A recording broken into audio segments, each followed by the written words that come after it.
In this series, I will attempt to take a forgotten or underused unique and attempt to make a build that either has good mapping abilities, excellent single target, and boss damage, or a combination of both within the current league.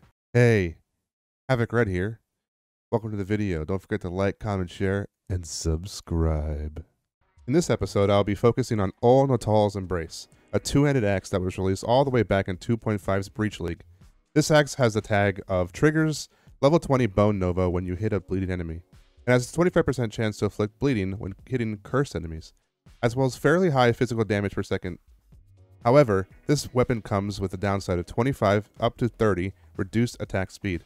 Because of this large downscale, I wanted to choose a skill that would both match the theme of bones shards flying all around the map and would be quick to attack.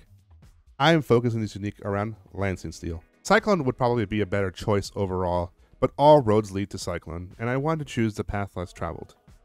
Now, a couple of ascendancies that would work great with Uul-Netols are Raider, because of the frenzy charge synergies and the overall zoom of the build. Another great choice would be Gladiator, because of their synergies with bleeding.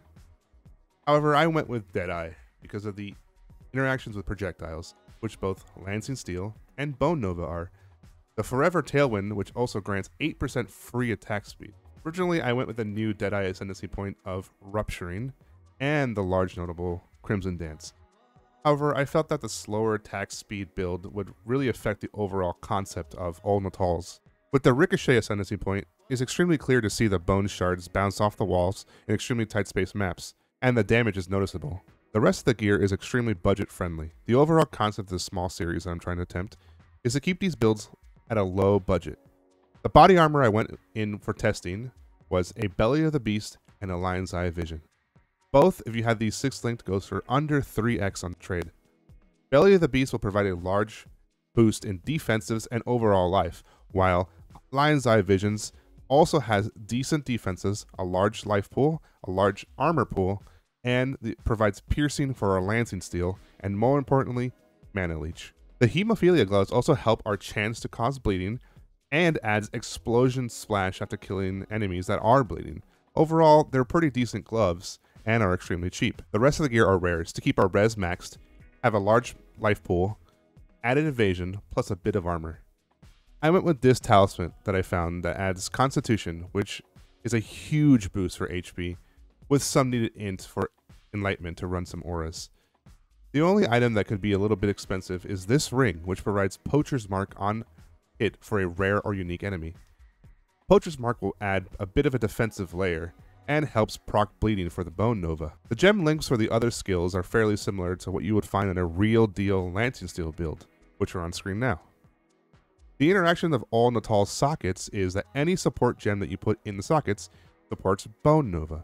So I went with GMP, BPS, Brutality support, Iron Grip for the extra proj damage, Impale support, and Chain support, which is nice because it adds more chains after the Ricochet ascendancy. As I chose to run Call to Arms, a built-in Enduring Cry linked to Second Wind helps tremendously.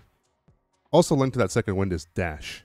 If you're wondering why we have both Dash and Leap Slam, it's because Leap Slam cannot dodge laser beams and general PoE nonsense. We have Leap Slam linked to Fortify to keep our Fortify up. Blood Rage also provides frenzy charges more reliably, has Life Leech, and more attack speed. For auras, I chose to link that Enlightenment we talked about earlier to Haste, Flesh and Stone, and a low-level Precision. And socketed elsewhere is a Dread Banner, which helps with the slight impale factor we got going. If you notice on the POB, I also have a Spell Slinger linked to nothing.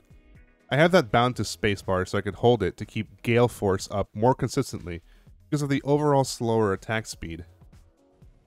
The passive tree itself focuses a lot on gaining as much life as possible, grabbing a little bit of strength, taking mostly all of the attack speed notables, also anything that has to do with axes, and a few notables that involve bleeding. For example, Red Storm, which gives 15% chance to bleed. With all this, we have 100% chance to bleed, which is enough to proc our Bone Nova. We also have a small investment into maximum frenzy charges, just so we can get up to 5 frenzy charges and have more attack speed. Large clusters I chose to focus a lot on attack speed, just to counterbalance the negativity of Uul-Netols. So I'm using a Feed the Fury, Marshal's Mastery, and Marshall's prowess. For mediums, I chose to focus a lot on the projectile damage. So we have follow through, 2 repeaters, and an eye to eye. The 2 jewels that I'm using is a Lord of Steel, which has Call of Steel, has 100% increased use speed, which helps for the mapping, and a Crimson Jewel that has Corrupted Blood immunity and a little bit more life. Nothing too special. Overall, the single target of this build is kind of horrible. Socketing in lower proj speed for GMP on Lancing Steel kind of helps, but it's still pretty bad. However, on the bright side, the map clears are fairly fast, pretty satisfying, and noisy as heck, with all the noises of the steel, the blood gushing, and the impales. It can get pretty loud. If we have to break down a ranking for this meme build, for boss damage, I give this a solid 3 out of 10. Maybe with a bit more investment, that score could go up, but I won't know unless I dump my load of currency into a meme. Maybe my tree is a little bit messed up, but again, it's just a meme. Map speed clears, I give it a solid 7 out of 10. The steel skills are a little bit clunky in general because sometimes the tooltip for how many shards are left gets lost in the buff area at the top left.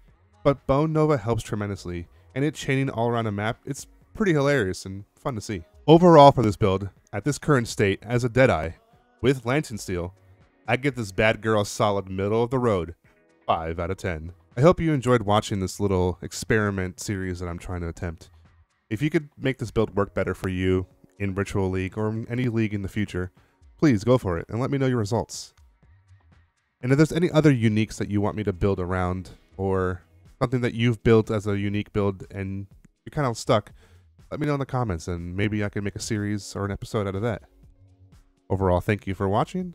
Hope you like it. I hope you subscribe to my channel. Hope you give me some feedback and some comments, and I hope to see you in the next one. Havoc Red out.